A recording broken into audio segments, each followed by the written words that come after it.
I'm Margaret Brennan in Washington, and this week on Face the Nation, debt crisis averted. Now, what else can a divided Washington accomplish for Americans and the economy?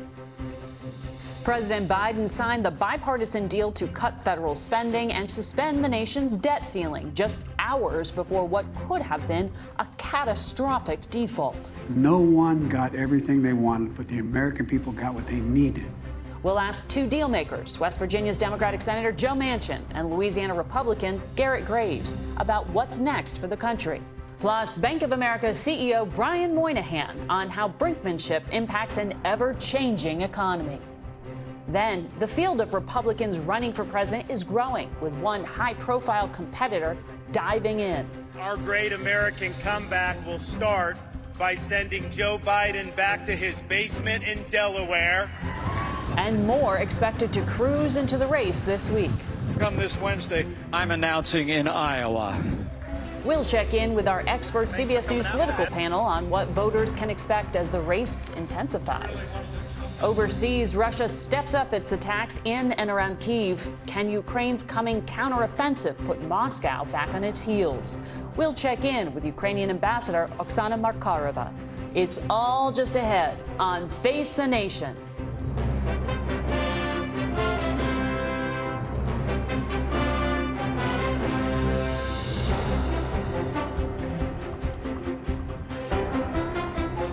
Good morning and welcome to Face the Nation. We have a lot to get to this morning, and we begin with Republican Congressman Garret, who led Republican negotiators during the debate over raising the debt ceiling. He joins us from Baton Rouge, Louisiana. Good to talk to you.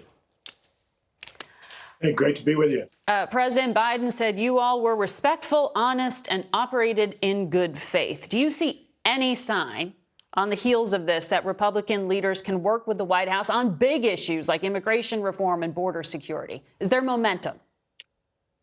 Look, the negotiations certainly were in good faith, but they also included a lot of candor.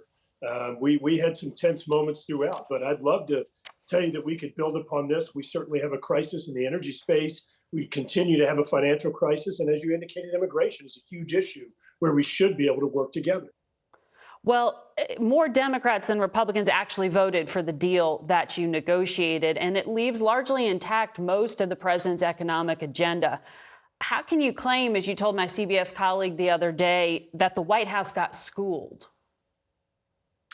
Because the White House laid down about 7 red lines, including that they wouldn't negotiate, that they wouldn't allow anything to be done on work requirements, that they wouldn't allow any changes to environmental laws, that they wouldn't allow us to take any funds from IRS agents, and on and on. And yet every single red line that they laid down, we crossed right over in negotiations, resulting in the largest savings in any legislation in the history of the Congress. This was a huge accomplishment, huge legislative wins. And lastly, Margaret, I think when you look at the president's statements, all he could do is talk about things that didn't happen versus anything that did happen that was positive for his agenda. Well, $1 trillion to $1.5 trillion over 10 years in savings. But you said there was an erosion of trust within your own party between you and some of those harder line Freedom Caucus members who said it was a bad deal that you negotiated. And this morning, Congressman Ken Buck of Colorado said Speaker McCarthy has credibility issues. And while a motion to vacate won't happen right away, he should be concerned about being removed from office. How big of a problem is this right wing of your party? Look, there were erosion of trust issues because folks went out and began attempting to define or interpret a deal while we were still in negotiations. There wasn't even an agreement struck. And of course, their interpretation or definition of the agreement, as you can imagine, was flawed. In regard to Speaker McCarthy, let's be crystal clear. This speaker has been one of the best strategists we've ever had, delivering transformative immigration, energy, Parents' Bill of Rights, and other legislation that, looking back in previous Congresses, not even one of these things has been done, much less we're about 10 huge wins this year. But 71 members of the House Republican caucus voted against it. I know you had 67%. I mean, you had the majority of your caucus, but 71's, that's not nothing there. I mean, can you rule out a government shutdown in the fall? Are these hardline members going to be emboldened on the back of this? Well, Margaret, let's talk about what their goals are. Their goals are trying to change the trajectory of spending, transform Washington in a way that's more responsive, long-term thinking about the next generation and the fiscal crisis that we're approaching. I don't think that should be a partisan issue. We should all be on board with those objectives. In this case, I think that leverage was trying to be exercise that really threaten the economy in a large way. We've already seen under this administration, the stock market has lost around $9 trillion in value, hurting retirement accounts and families all across the country. Yep. We can't continue to see those types of challenges. And so I do think that in the appropriations process, we are going to be working hard to continue the momentum that we've gained through this negotiation, saving trillions of dollars. Can you rule out a government shutdown? I'm not ruling out anything. It depends on how reasonable each side is. Obviously, in the negotiations, it's very difficult to predict, but I want to be clear. Republicans are going to demand continuing to build upon the success that we were able to achieve in debt ceiling negotiations, in changing the way that Washington spends. Well, I know you're one of Speaker McCarthy's lieutenants here, but when you hear a member go out on television, on CNN, and say that he should be worried about his job, that he doesn't have the faith of the caucus, that's got to be concerning. That affects your tactics at a minimum. Look, I've known Ken Buck for years and certainly respect him. It is not a mainstream position. I'll tell you right now, Speaker McCarthy's position is absolutely safe. He is going to continue delivering wins for the country, changing the direction of Washington and being more representative of the priorities of Americans across the country. I have no doubt his position is safe, and we're going to keep marching forward, continuing to build upon the historic wins that he's been able to achieve this year. So to get what you're calling these historic wins, though, Democrats would say Republicans took the economy hostage. It was a pretty big game of chicken here to threaten default. I mean, Fitch Ratings is now saying even with this deal, they still could downgrade U.S. credit outlook here because of political standoffs around the debt limit and last-minute suspensions before the X date. It lowers confidence in America. Why was it worth possibly damaging America as the benchmark of the financial system and the credibility? You know, yeah, Margaret, it's a great question. I think it's one that you need to pose to the White House, considering the fact that they refused to negotiate for 100 days, despite indicating otherwise. They're the ones who brought us to the brink. If we had begun negotiations back in February when the president and the speaker first had their meeting, right? But it was a point of leverage that Republicans were using. Then we wouldn't be in this situation today. We would have finished negotiation months ago. So would you take, as some Democrats are talking about, take the debt ceiling just off the table entirely? I know you've suspended it for 2 years, but what about a vote to just get rid of it? No, I don't think you need the leverage. I think that it's really important, just like if you had a child, Margaret, that hit their credit card limit and was unable to pay their credit card bill that month, you'd probably step in and help them out. I know that I would, but I'd also have a candid conversation about reform of spending. The Committee for Responsible Federal Budget has calculated that every child or grandchild born in America today is going to end up paying about $4.5 million because of the irresponsible spending in Washington. $4.5 million over their lifetime. That is absolutely inexcusable, and we cannot continue on this trajectory. Well, one of the things that fellow Republicans are criticizing is the fact that you adopted the Biden defense budget and the 3.5% boost, which doesn't keep up with inflation. How do you justify that doesn't hurt defense? Because that's what Republicans like Lindsey Graham are saying. Yeah, it's a great question. So let's keep in mind that we're actually increasing defense by about $20 billion to $886 billion. When you take every other function of government, it equals about $704 billion. There's no question in my mind that we can improve efficiency of the Department of Defense, the large-scale acquisition programs, whether it be weapons systems, aircraft, and others. We're all familiar with the toilet seats and hammer stories of the past where the Department of Defense was paying outrageous prices. So we are going to continue ensuring that our warfighters have the upper hand while we also ensure that the Department of Defense improves its efficiency. Well, we'll have to have you back, Garret Graves. We're going to leave it there for today. We turn now to West Virginia Democratic Senator Joe Manchin. Senator, welcome back. We really came down to the wire here. It's good to be with you. When you were, well, it's a shame that we do that. Yeah. I know. When you were with us in March, I remember you saying Speaker McCarthy and Joe Biden, they just have to stop grandstanding, and they needed to start negotiating. How much of a miscalculation was it by Democrats to wait? I think it's harmful. It shows you that the extreme left was pushing so hard not to even negotiate, not to even talk about it. You know, just hold your ground, hold your ground, hold your ground. That's not who we are in America. The process of democracy. Well, they said that the Republicans were hostage takers, right? How can you be a hostage taker if basically you're talking about, shouldn't we recognize that we have an unmanageable debt? Shouldn't we figure out how we got here so fast and so high at $31.5 trillion? Trajectory is out of sight if we don't do something. So I want to give both sides, negotiating teams, credit. When you have Garret Graves and Congressman Graves and his team on behalf of Kevin McCarthy did a wonderful job. And when you have basically, you had Shalanda Young, you had Steve Ricchetti and Louisa Terrell working on behalf of the president. Those were good people that worked together to make this happen. It's a shame that we didn't acknowledge it much quicker, 3 months ago at least, and not come down to brinksmanship when it kind of throws the uncertainty into the market to where here we are, the reserve currency of the world, Margaret. The reserve currency of the world has to have stability where people believe that it's safe. You can't play these games. Agreed. Well, you also got an energy project tucked into this, the Mountain Valley Pipeline, which cuts through your states, also cutting through Virginia. And Senator Tim Kaine said this was a slimy way to handle it. That was his word, because it bypasses the courts and has the government seizing land from people in a hard-hit part of his state. How do you respond to that? Well, first of all, Tim Kaine is my dear friend and a good person. He and I were governors together, so we understand both of our states very well. And the Southwest Virginia area he's talking about is entirely, my entire state is demographics along those lines. First of all, this has been under review for over 8 years. 8 years. Now, for 8 years, basically, a lot of this land has already been purchased and people have been paid fair market values, and they've negotiated and paid. Next of all, it's gone through 8 NEPA reviews. 8. It's been in the court system 9 times. And then on top of that, Margaret, these processes or these projects cannot move forward unless the FERC Commission determines there is a need.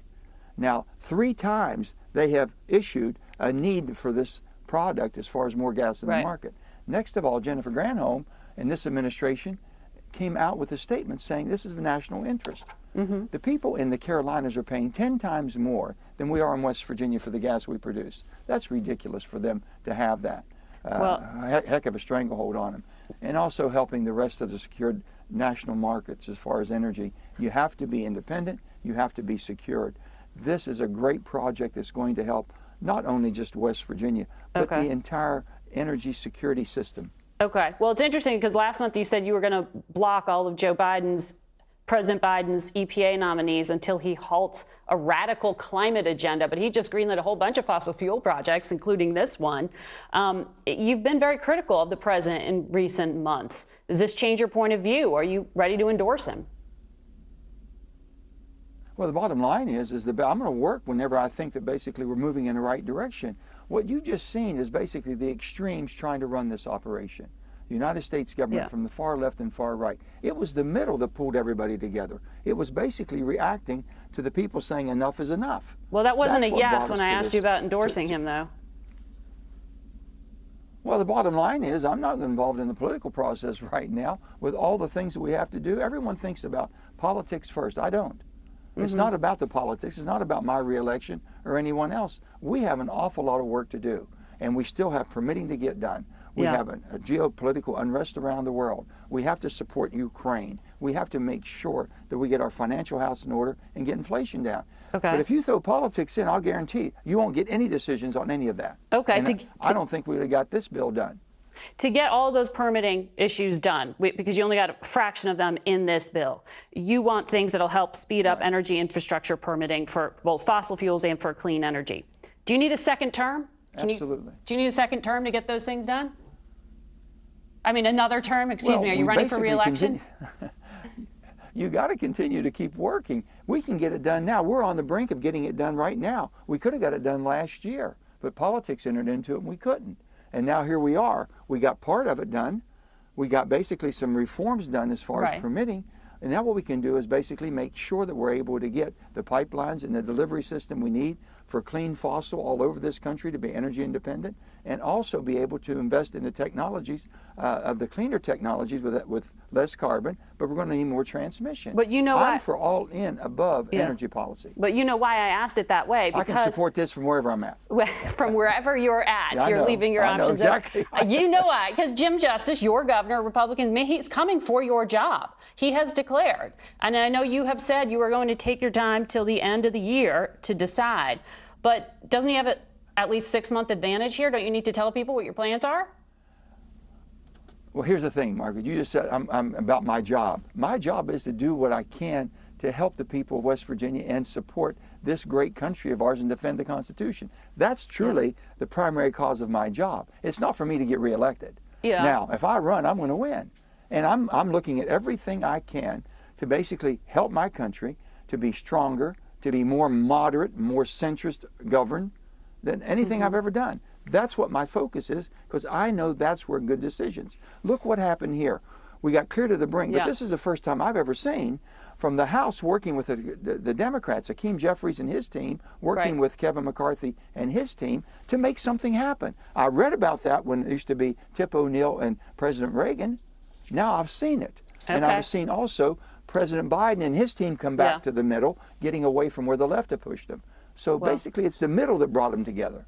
Well, that's what Joe Manchin. There's always more to talk to you. That's where we are. No, more to talk to you about, and I want you to come back to talk to us when you make a decision about whether you're running for re-election or that other option you said last time you're leaving open, possibly a presidential. Everything's open. Everything's on the table. Nothing off the table. But hey, Margaret, one thing I wanted to mention to you: we need a risk assessment team, a risk management team.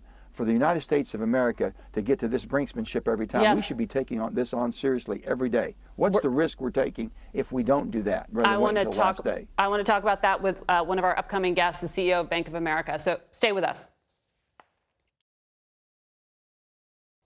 We've got some good news about America's job market this week, but there appear to be economic headwinds on the horizon. Mark Strassman reports. The bill is passed. Turmoil averted by Washington's treasured blueprint, governing by crisis. The great news for Americans right now is that we avoided the catastrophe of hitting the debt ceiling. I think the troubling news is that we came that close. But like Washington, the rest of us have bills to pay. Good news first, spending consumers keep creating more jobs. Employers added another 339,000 jobs in May. Gains in healthcare, construction, leisure, and hospitality. But still not enough job seekers for restaurateur Nick Osborne. We are in need of some extra depth, and it has been hard to find that extra depth for sure. But there were also layoffs in the tech sector and a sharp rise in black unemployment that pushed up the overall jobless rate. It's a snapshot of a complicated, wobbly economy with stubbornly high inflation and the specter of a recession. Pessimism's having a late spring to remember. In a recent Gallup poll, 55% of people believe their financial situation is only fair or poor. Half say it's worsening. Fewer Americans, less than 2 in 3, have $400 squirreled away for an emergency. And that's a bonus to you. For house hunters, that struggle hits home. Loan applications down roughly 30% from a year ago. Why? Rising interest rates, now just under 7%, tightening credit, and cities like Orlando have a startling lack of inventory. 1/3 the sellers this market needs. They don't want to leave because they don't want to give up their interest rate. For the first time in more than a year, the Fed is expected to hold rates steady at its regular meeting later this month, at least for now. Like everyone, uncertain whether this economy is stabilizing. Margaret? Mark Strassman, thank you. For more now, we are joined by the CEO of Bank of America, Brian Moynihan. Good to have you back here in person. It's great to be here, Margaret. Thank you for having us. Well, our last two guests talked about the fact that we came to the edge. What do you think is the financial cost here, since America's credit rating is still in question? Well, I've been CEO. We had the one in 11, we had the one in 13. It's not good for the United States to go through this. It's a political process. It's good they came to resolution. It's good it's behind us. And I think that has provided momentary momentum in the markets and allows us to face the real economic issues and real debt level issues ahead of us.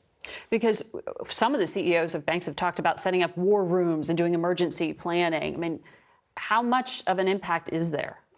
Well, it's because it's over. There was an impact. We were doing all that. We were prepared in case that it didn't come out right. But the good news, it came out right. And you heard your past guests talk about the coming together in the center and voting it through, which is good. And so now we can move forward. But there's still issues ahead of us, and we can talk about those. Well, do you think that they should get rid of the debt ceiling, as some CEOs have called for? That's a political question. At the end of the day, we need to have a serious discussion about how much debt we can have in this country, how much we can afford, and how it's spent. And that discussion needs to go on. The debt ceiling triggers certain debates around it at certain times. It's part of the process of government. And whether you're Republican or Democrats have to get together and do it. And we have to be careful that we keep the financial stability and strength of the United States paramount, because at the end of the day, if we're not strong, the rest of the world is not going to be strong. Well, let's talk about that strength, because the Federal Reserve is predicting a mild recession on the horizon. What are you seeing there in terms of how the consumer is behaving and where we might be seeing any kind of slowdown? So the last time I was here was the end of last year, and we predicted a recession this year. We moved it out. It's basically third quarter this year, fourth quarter this year, into first quarter, a mild recession. And unemployment gets up in the high 4% range, still very low by historical norms. And that's our core prediction. As you think ahead of it, what's going on now is the impact of the Fed's tightening has had its effect. So consumer spending, 22 over 21 by Bank of America consumers, $4 trillion plus a year, was up 9%. Year to date, it's up about 5%. In the month of May, it was up about 4% over last May. So it's slowing down. That level is more consistent with a 2% growth economy and a 2% inflation economy, not a 4% inflation level economy, 4 to 5%. So the Fed is getting the consumer spending level in line. And now we have the jobs report and other things which send some confusing and ambiguous messages. But the reality is the activity of the consumer is more in line with what the Fed wanted, because the rate increases and other aspects have had their effect. Quantitative tightening has had an effect. You just gestured to this, that the prediction of recession keeps getting pushed out. It's basically like economists keep getting surprised by some of the data out there. Is the prediction that going into this presidential election year ahead of us, that we will be in the midst of a recession? I think we're at the point now with the Fed having tightened as much as it has, with the impact of the failures of two or three banks, which are different than a lot of the banks but failed, the impacts of the Treasury funding that has to come forward, the impacts of the environment around us, it's slowed the economy down. The question is inflation under control? And right now, most people are thinking, like in 1984 when Continental Illinois failed and Volcker, who was fighting inflation heavy, paused then, that maybe the Fed should pause and let the effects of all this take hold and let's be seeing what happens. But at the end of the day, that has a slight recession or is a slight recession. We're going to finish this thought on the other side of the break. Stay with us.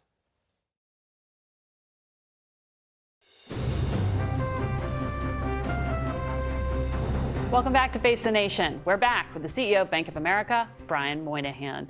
I want to pick up on something you indicated earlier when you said the Fed had accomplished something. You said recently the Fed won the war.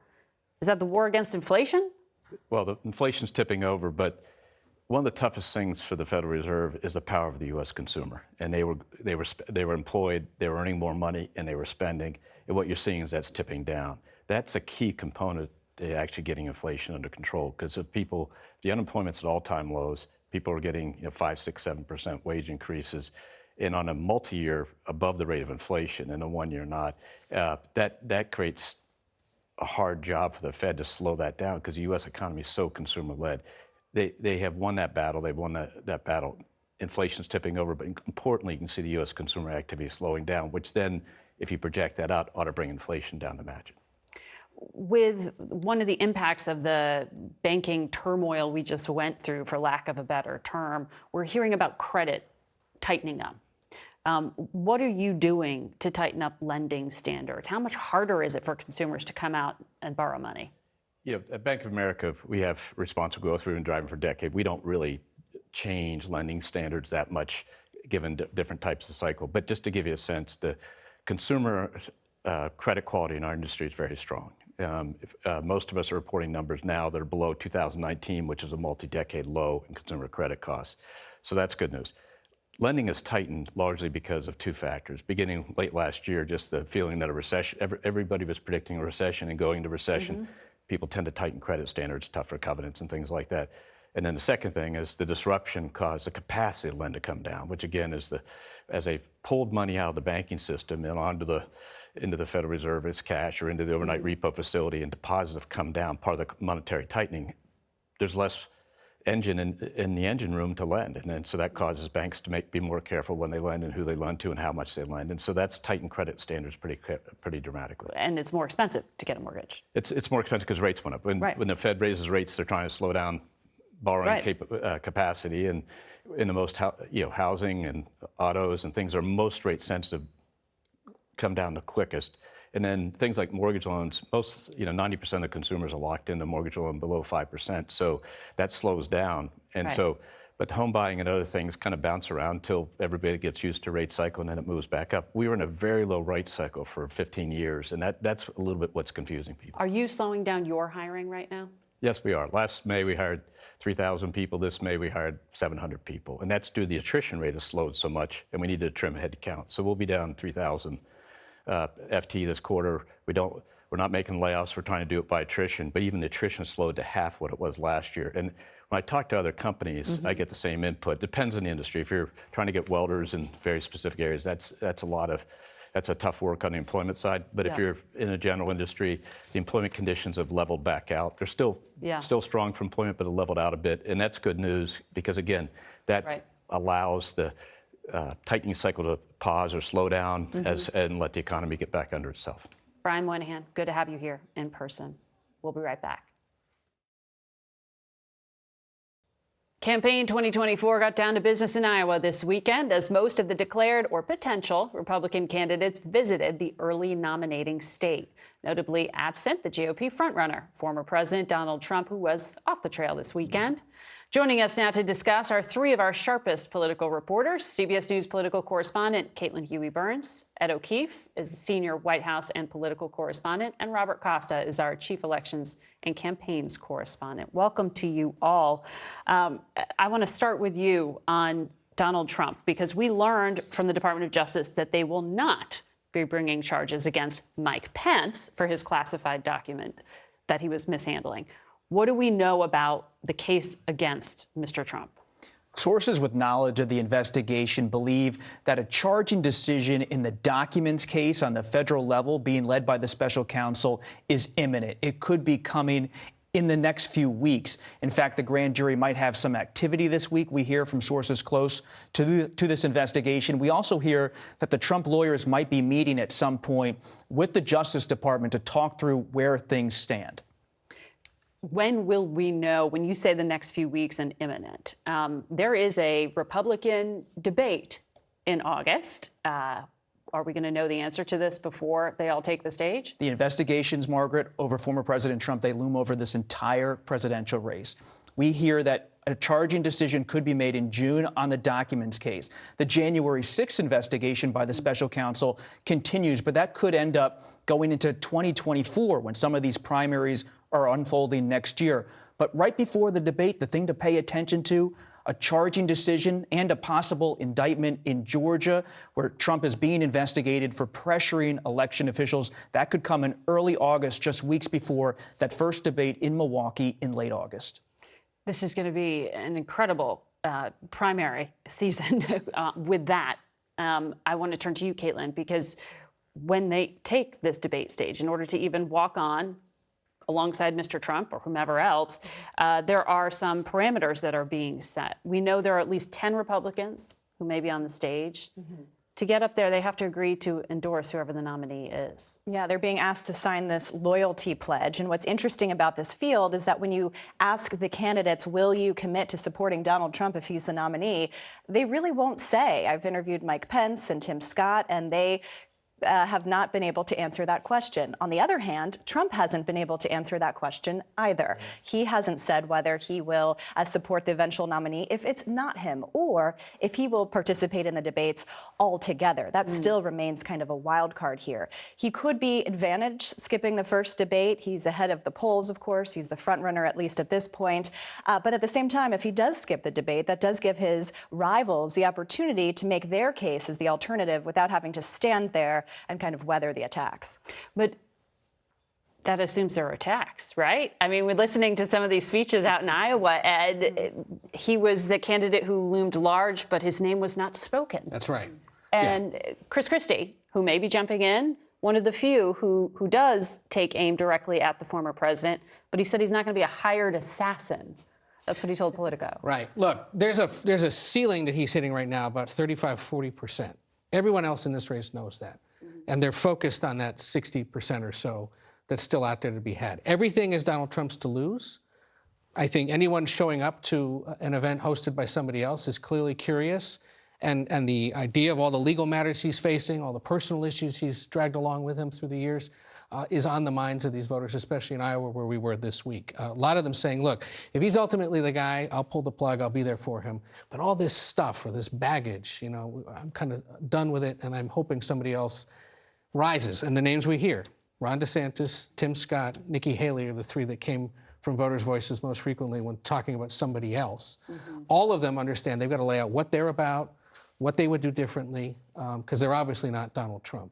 And DeSantis, notably, several times over the course of this past week, was asked about Trump or made inferences to him in his remarks, making it clear that he thinks the party has to move on. He called his attacks juvenile, said that's why he lost voters back in 2020 and why he won't be able to drag them back. I mean, if that's not the argument some other Republican isn't going to make, you know, what will work to convince those Republicans otherwise? But then that question, Robert, is always, does a possible, you know, movement in this case, does an indictment for hypothetical purposes matter here? Or is that even what we're talking about at this point? To build on what Caitlin and Ed laid out, there's a real wait and see mentality with so many of these campaigns. They don't want to attack Trump on the investigations. They want to see all of that run its course. But they are starting to not necessarily attack Trump, but take out the scalpel on policy. And you can expect Pence, when he gets into the race this week, according to people close to him, to start saying Trump is not conservative enough to be the Republican nominee. And you're also seeing that same type of attack from Governor DeSantis, coming at Trump from the right, linking him with Dr. Anthony Fauci, saying the response to the pandemic was too favorable to corporations, too federal in its nature. So this is a different kind of position for Trump to be in, not to be facing questions about his conduct or his character, but about his conservatism. It's fascinating. Caitlin, you have been looking very closely at the issue of abortion as this galvanizing political force. President Biden had said that he would set a national standard of access up to the point of viability, which is roughly 24 weeks under Roe versus Wade. But the Republican candidates each has a different answer here, and they don't seem to have a unified position on how to handle something that is so politically loaded. Exactly. Well, Republicans right now are caught between a primary electorate that is cheering the overturning of Roe versus Wade and a general electorate, a broader electorate that has really rejected that decision. We saw that at the ballot box in 2022, and especially in places like Wisconsin and Pennsylvania. We saw it earlier this year in Wisconsin. When you talk to Republicans, operatives, and also those on the anti-abortion side, they want the candidates to be engaging in this issue because they feel like they ceded ground last time around. And so you do have groups like Susan B. Anthony List pushing candidates to take a stance on federal abortion restrictions. And that has kind of tied these candidates up in knots. I think what changed this week, however, is how the candidates were talking about it in Iowa. Obviously, Iowa is where the evangelical base is. Governor Kim Reynolds signed a 6-week abortion ban there. So you heard Governor DeSantis talking about that, playing up his 6-week abortion ban that he signed into law in Florida. That's a play for those voters, and they're more open about it. We also got a more concrete answer from Donald Trump, who has tried to kind of avoid this altogether, trying to remind voters that he was responsible for overturning. But the Republican line on this had been it's up to the states. And I thought it was interesting when Nikki Haley was on this program recently, she said candidates are not being honest when they claim it's possible to get a national law on abortion. And there is some truth to that, right? The idea of having 60 senators to pass anything is unlikely. But it is trying to kind of thread that needle between the primary electorate that you need to come out and support you in a place like Iowa and general electorates, especially women. Also notable that they'll play this issue differently in New Hampshire and Nevada than they do in Iowa and South Carolina. Ed, I have to ask you about the man running for re-election, President Joe Biden. Yeah. It was a big week for him with this bipartisan deal. But in that speech from the Oval Office, it went quickly from very bipartisan to a bit of a campaign speech. Yeah, let's raise taxes on the exactly on the wealthy, and let's remind ourselves of what Republicans were pushing for in that deal that didn't get through. The goal through the end of this year is to just keep him being president, looking presidential. He's got meetings this week with the Danish and British prime ministers. He's going to have some events on the economy. He's meeting with the Kansas City Chiefs. All of that sort of checks the box of I'm commander-in-chief, I'm in charge. Look at the big deal I just got. He'll be raising a lot of money between now and the end of the year. Not a lot of campaigning. That's not because of his age. That's not because of his vigor. It's consistent with what President Obama did back in 2011 and going into 2012. And they believe if he can raise all that money now, they'll be more than happy to spend it next year. And they want to just sit back and watch Republicans squabble over how many weeks of a ban should there be for abortion, who's conservative enough, knowing that they should be able to go into those elections next year in the 6 or 7 battleground states and hope that they can continue to make the compelling argument. They worry that if it's not Trump, there's a generational argument to be had, which is why you saw Ron DeSantis alongside his wife and young kids so much in recent days, and you'll continue to. It's also why they got to get the vice president out there a bit more to talk about issues of concern, especially to the base. All right. This is going to be a very interesting campaign season. Thanks to all of you. It's just starting. It's just starting. But get ready for a busy summer. There's no slow summers anymore, news-wise. Thanks to all of you for joining us. Quick programming note, tune in next Sunday for an interview with North Dakota Republican Governor Doug Burgum, who's expected to launch a 2024 presidential bid in the coming days. We'll be right back.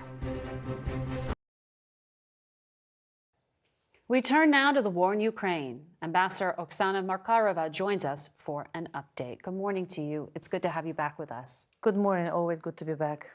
I want to ask you about what's happening now because Defense Secretary Lloyd Austin said U.S. trained Ukrainian brigades have arrived in Ukraine and they've been rehearsing, training, and maintaining for weeks. He mentioned the weather has improved.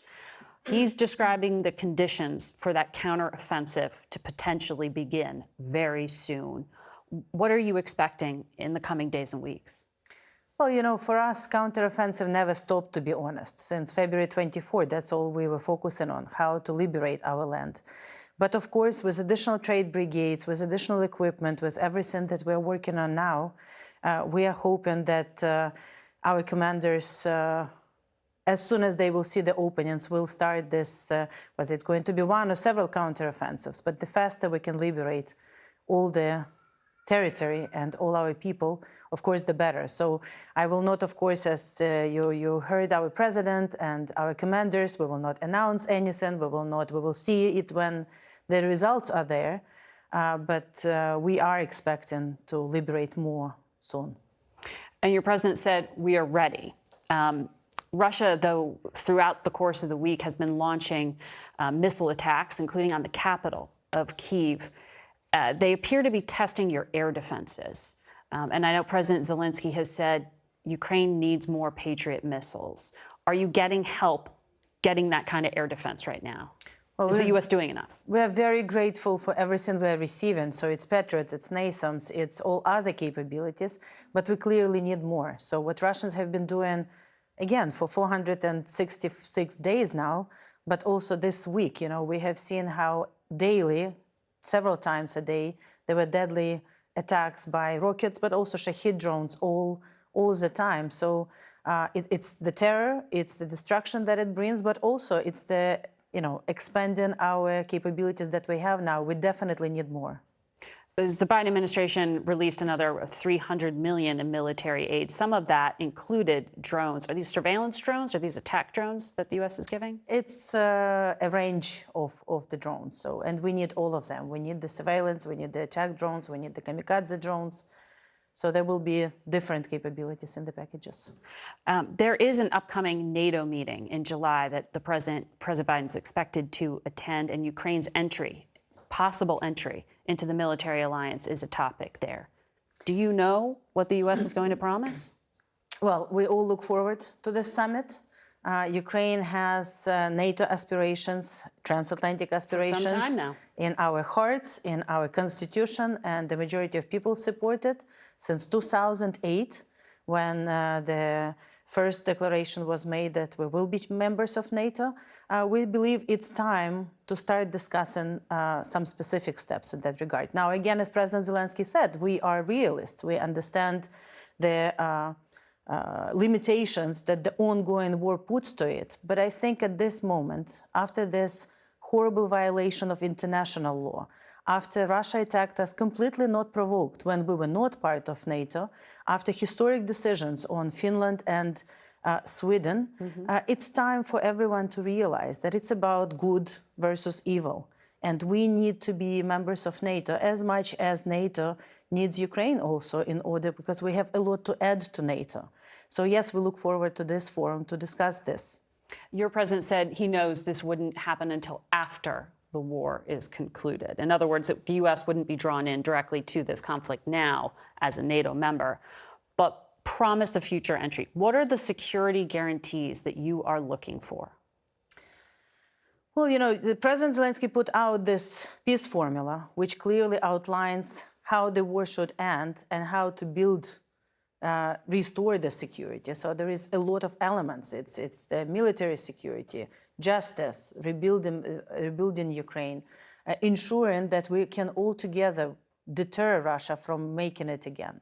And it's all been discussed with partners individually, but also with the group. It was one of the items discussed at the G7 summit, at others. So it's a work in progress. But I think, you know, the real security guarantee, not for Ukraine, but for transatlantic community and for our part of the world, but globally for everyone who believes in UN statute, is for us in the future to become the member of the alliance that is a peaceful defensive alliance of the people with like-minded values. $45 billion in U.S. support to Ukraine has been pledged so far, but that funding ends in September, and there'll have to be a request for more. Are you concerned about all the political pressures that may make that more difficult, particularly going into a presidential election year? Well, any democracy, and Ukraine and the U.S. are both democracies, have good democratic elections and processes, and yes, it's an additional factor. But I believe American people support us, and we're very grateful for American people for the support we have received. We will always remember it. And I know that the majority of politicians on both sides of the aisle, you know, equally, we have this strong bipartisan support, and I really hope that Ukraine will continue uniting people in Ukraine, even through this electoral process. Ambassador, we'll be watching closely in the coming days and weeks and thinking of Ukraine. Thank you for joining us. Thank you. Turning now to rising tensions between the U.S. and China.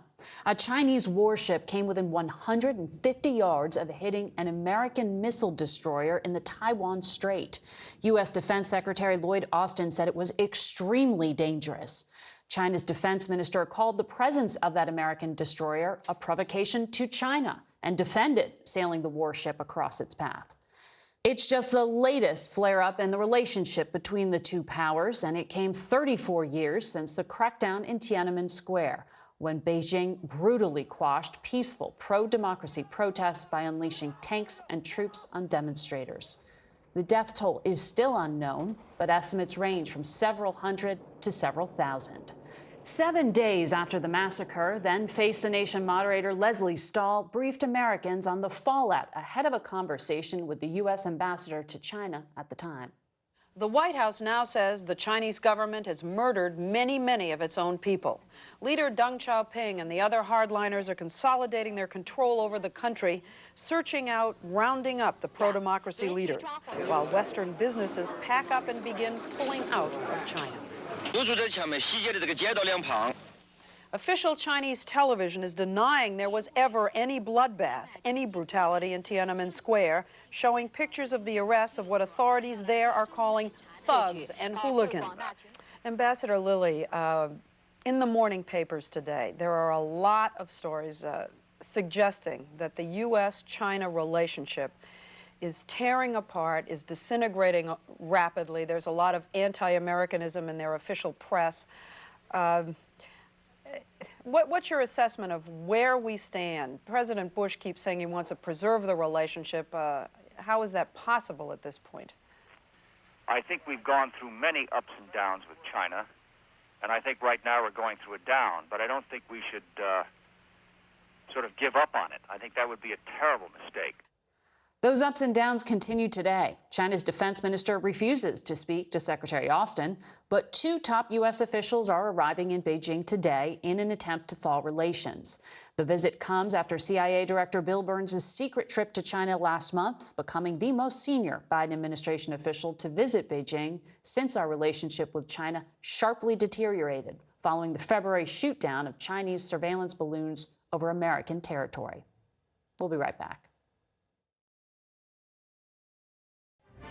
That's it for us today. Thank you for watching. I'll be off next Sunday, but you will be in great hands with CBS News primetime anchor John Dickerson.